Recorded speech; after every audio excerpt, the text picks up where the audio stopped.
say this something. I've said it over and over again. Never bet against Kingston. Don't do that. Alright? Don't do that.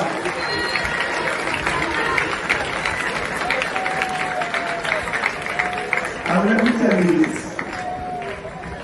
When you bet against KC, that's when things come up even harder. Alright? I'm doing it up there. Look, you know what I find about this?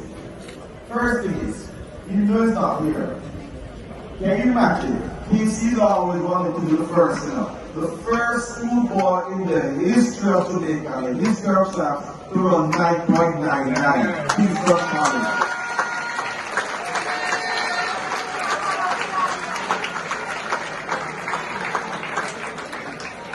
And I'm sure everybody got back to their books to try and see if they can find another student in their school to be able to outbeat us. But look here, even if they have someone who run faster than that, eventually KC was the first, and we always set the trend.